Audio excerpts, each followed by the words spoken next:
இன்னைக்கு நாடு முழுக்க பேசு பொருளா இருக்கிறது எல்ஐசி மட்டும்தான். என்ன எல்ஐசியில் புதிய திட்டத்தை அமல்படுத்திட்டாங்களா இல்லை அதோட பங்குகளாக உயர்ந்துச்சா அப்படின்னு பார்க்கும்போது அப்படியெல்லாம் இல்லைங்க. எல்ஐசியோட வெப்சைட்டை முழுக்க முழுக்க ஹிந்தி மயமாகவே மாற்றி வச்சிருக்காங்க. இந்தியா முழுக்கவே காவி மயமாக்கிடணும், ஒரே மொழி ஒரே தேசம் ஆக்கிடணும் அப்படின்னு சொல்லி பாஜக ஆட்சிக்கு வந்ததுலேருந்து முயற்சி பண்ணிட்டே இருக்கிறாங்க. அது தொடர்பான பல்வேறு இழிவான செயல்பாடுகளில் ஈடுபட்டு வராங்க. அந்த வகையில் ஒரு பகுதியை இப்போ பொதுத்துறை நிறுவனமாக இருக்கிற எல்ஐசியோட வெப்சைட்டை முழுக்க முழுக்க ஹிந்தி மயமா மாற்றி வச்சிருக்காங்க.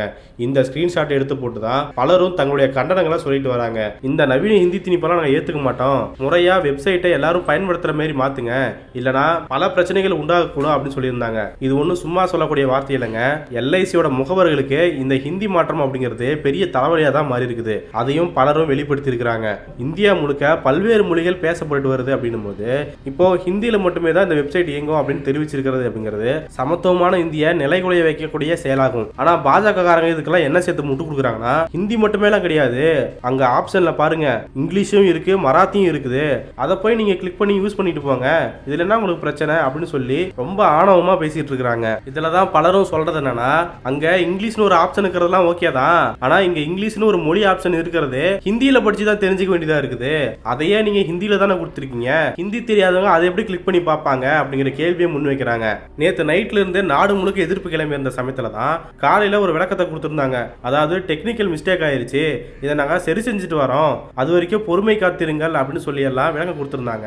ஆனா சாயந்தரம் 4:30 மணி வரைக்குமே இந்த தொழில்நுட்ப கோளாறு சரி செய்யவே படல. அதுக்கு அடுத்துதான் கிட்டத்தட்ட 5 மணி வாக்குல இந்த தொழில்நுட்ப கோளாறு நாங்க சரி செஞ்சுட்டோம், தடங்களுக்கு வருந்துகிறோம் அப்படின்னு சொல்லி வருத்தம் தெரிவிச்சிருக்காங்க. ஆக நாடு முழுக்க தமிழ்நாடு மட்டும் இல்லாம எல்லா மொழியில் இருக்கிறவங்களும் சேர்ந்து அடிக்கிறாங்களே அப்படிங்கிற ஒரே காரணத்துக்காக பயந்து போய் இப்போ தொழில்நுட்ப கோளாறு நாங்க சரி பண்ணிட்டோம் அப்படின்னு சொல்லி இப்படிப்பட்ட விளக்கத்தை எல்ஐசி கொடுத்திருக்காங்க.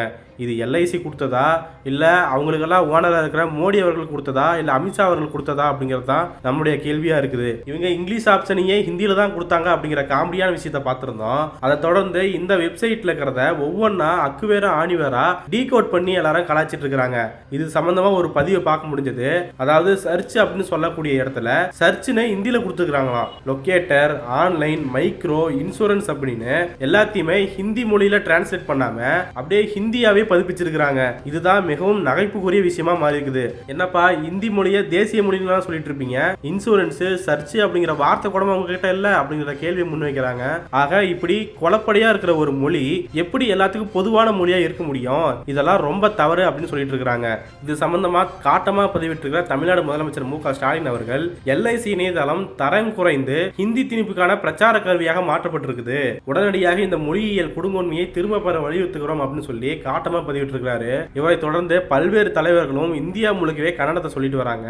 மேலும் தமிழ்நாட்டு துணை முதலமைச்சரான உதயநிதி ஸ்டாலின் அவர்கள் இந்த ஹிந்தி திணிப்பு நடவடிக்கை எதிர்ப்பு சொல்லி சர்வாதிகாரத்தின் ஆயுள் நீண்ட நாள் நீடிக்காது அப்படின்னு சொல்லியிருக்கிறாரு. எனவே என்னுடைய அலுவலகம் முழுக்கவே நான் ஹிந்தியா மாத்திட்டேன் அப்படின்னு சொல்லக்கூடிய ஒன்றிய உள்துறை அமைச்சரான அமித்ஷா அவர்கள் இது மாதிரி செயல்பாடுகளை தொடர்ந்து ஈடுபட்டா மக்கள் கிட்ட இருந்து இந்த மாதிரி எதிர்ப்புகளை சந்திக்க நேரிடும் அப்படிங்கிறது தான் ஒவ்வொரு முறையுமே தமிழ்நாட்டு மக்கள் காட்டிட்டே இருக்கிறாங்க.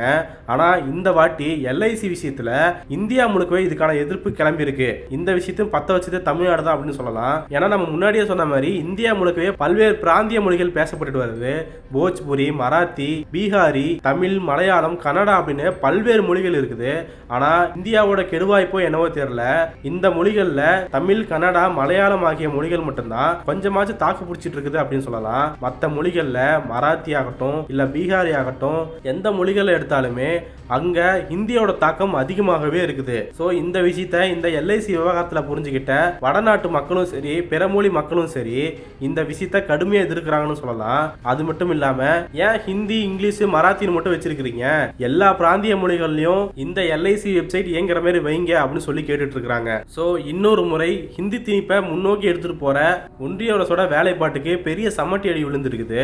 இனிமேலும் இந்த மாதிரி செயல்பாடுகள் ஈடுபட்டா என்ன நடக்கும் அப்படிங்கறத ஒட்டுமொத்த நாடே இன்னைக்கு ஒரு நாள்ல காட்டிடுச்சு. மைனாரிட்டி மோடி அரசு இனிமேலும் திருந்துவாங்களா அப்படிங்கறதெல்லாம் அவங்களுக்கு தான் வெளிச்சம்.